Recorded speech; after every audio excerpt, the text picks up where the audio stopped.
Sahabat pioner semuanya, bertemu kembali di channel kesayangan Anda. Nah, kita akan membahas banyak hal ya, dengan tema mungkin masih dalam kondisi bagaimana Fi ini ke depannya. Nah, jadi informasi banyak sih berseliweran, baik itu yang mungkin ya hanya berseliweran tentang pengharapan atau berseliweran memang tentang real yang ada di sekeliling kita, baik itu melalui media sosial ataupun informasi dari sahabat-sahabat lainnya. Nah, teman-teman, perlu diperhatikan bahwa sebenarnya untuk mendapatkan koin Fi ini ke depannya itu akan sangat sulit sekali. Karena apa? Karena memang setiap bulan pertukaran itu minim sekali ya untuk mendapatkan besaran penambangan.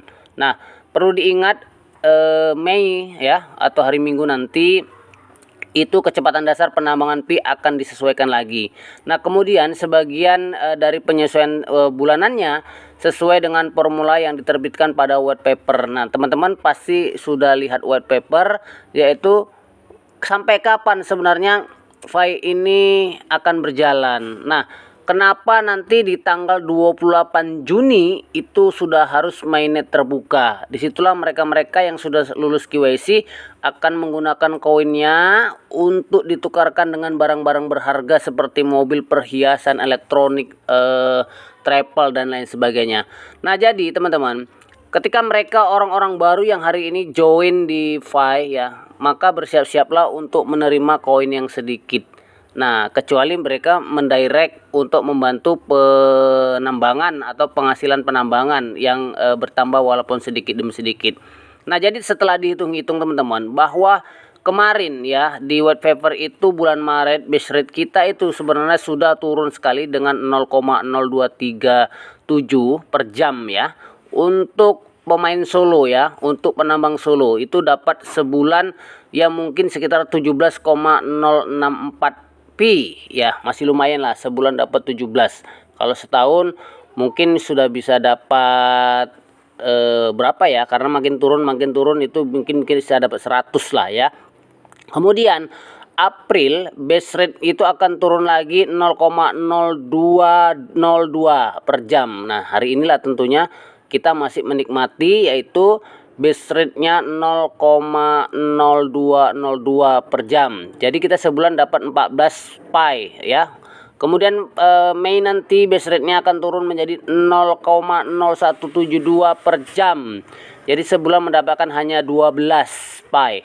Kemudian Juni nanti base rate-nya akan turun lagi menjadi 0,0146 per jam atau mendapatkan 10 Pi setiap bulannya. Kemudian Juli base rate turun lagi akan mendapatkan 8. Agustus nanti base rate-nya turun lagi menjadi 0,0105. Kita akan hanya mendapatkan 7 Pi setiap bulan. Kemudian September base rate-nya akan turun menjadi 0,009 setiap jam dan akan hanya mendapatkan 6 Pi setiap bulan. Nah, akhirnya pada November ya, nanti base rate-nya akan turun menjadi 0,0065 per jam. Dan sebulan kita hanya mendapatkan yaitu 4 Pi ya. Ini sangat luar biasa sekali. Nah, inilah mengapa makin lama ini makin sulit gitu ya. Dan yang beruntung itu adalah ya kita ini ya. Kita yang sudah menambang mungkin dari 2019, 2020 atau 2021 awal itu, saya pikir orang-orang yang beruntung karena koinnya pasti akan aja ribuan ya, bahkan puluhan ribu. Nah, ini sangat beruntung Anda semuanya, kita kawan-kawan semuanya. Walaupun kalau seandainya begitulah ya bahasanya, koin ini harganya tidak seperti pengharapan kita misalnya, tetapi hasilnya juga banyak. Tetapi yakinlah dengan rate semakin turun, maka yang namanya koin ini semakin berharga. Mereka, orang-orang yang menambang hari ini, mereka juga nanti akan membutuhkan koin-koin kita.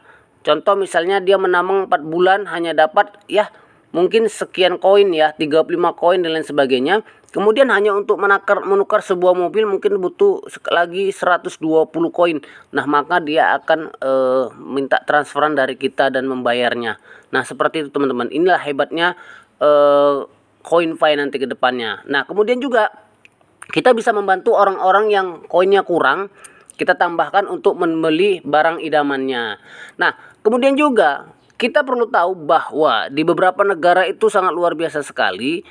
Harga koin ini bisa mencapai $1.000 ya per Fi-nya, baik itu di Cina, di Vietnam dan lain sebagainya. Ini mungkin konsensus ya, melalui konsensus dan kesepakatan mereka bersama bahwa harga koin itu harus ya, ingat, harus $1.000 gitu. Nah, di negara-negara tertentu gitu. Tetapi ternyata di Fi 200 Mall ya, atau V200 Mall ya, itu adanya di Filipina ya. Mereka juga mengatakan bahwa mereka menurut kesepakatannya. Karena apa? Karena ketika memang kalau Fi ini harganya hanya $1 atau sekian dolar, itu kayaknya sedikit sekali.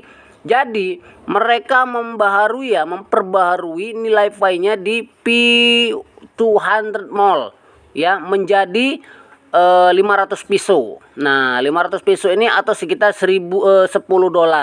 Nah, ini terutama karena dua alasan. Yang pertama, penjual baru ditambahkan ke V-Mall ini ya, dan kemudian sentimen pasar yang kuat di seluruh dunia. Nah, ini mungkin bisa diralat atau dirubah nanti oleh pihak V200 Mall. Nah, ini tidak tahu kita ya. Tetapi mereka menyadari berita tentang nilai konsensus yang sangat tinggi di negara lain, tetapi kami belum pernah melihat ini dalam aksi. Jadi kami hanya mengambilkan dengan sebutir debu atau garam atau pasir gitu. Nah, artinya Indonesia juga bisa membuat konsensus sendiri. Nah, jadi jangan hanya mengatakan halu mimpi lain sebagainya. Mereka berbuat lah, kita kok menonton gitu ya kan. Jadi kita kalau memang nggak sanggup untuk $1.000, bagaimana kalau kita bersepakat untuk membuat harga Fi ini ya mungkin $10 seperti mereka ini gitu, $10 ya.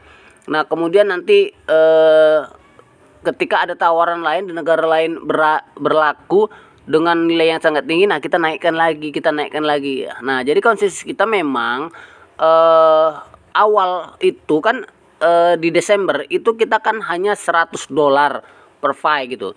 Jadi kalau memang $100 itu sudah sangat luar biasa sekali. Jadi kalau memang nanti harganya semakin meningkat, nilai Fi ini semakin langka dan tinggi, nah jadi kita bisa menaikkan lagi angkanya menjadi $20, $30, $40, sampai $100 atau $1.000. Nah, jadi seperti itu sebenarnya ya, bukan kita nambang cair.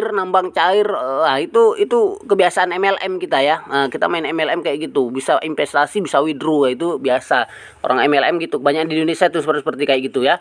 Nah, jadi sekali lagi ya, jelasnya ya kita meminta lah banyak penjual untuk bergabung dengan Fi ini, dan kemudian setiap penjual ditambahkan lah di vendor tersebut, teman-teman.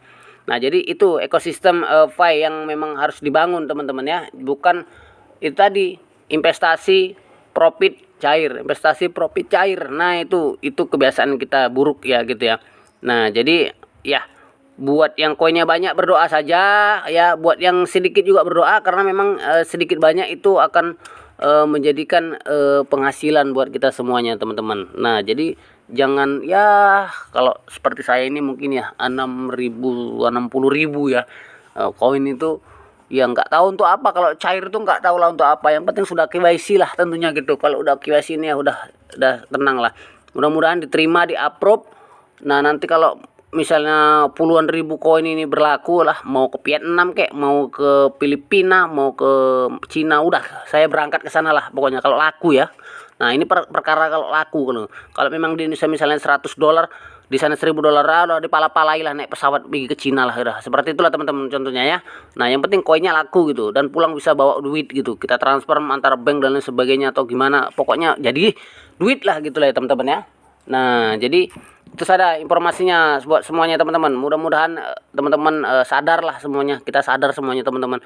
Kalau memang ini bisnis ini makin lama makin hot ya, makin lama makin berkembang gitu ya, makin heboh lah tentunya gitu.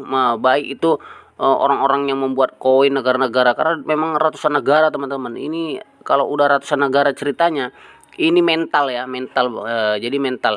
Nah, bukan mental kita, kalau kita ini masih ngeklik petir, kalau nggak cair paling diajak tetangga gitu ya teman-teman. Kalau misalnya nggak cair paling diajakin sama teman itu. Tapi kalau katanya nggak listing, Wih, macam mana pula lah Nicholas Kokalis ini akan dihujat oleh banyak orang. Ya, Anda menghujat, saya menghujat, tetangga saya mungkin ya ikut nambang hujat gitu. Saya dihujat, pokoknya hujat-hujatan lah gitu ya.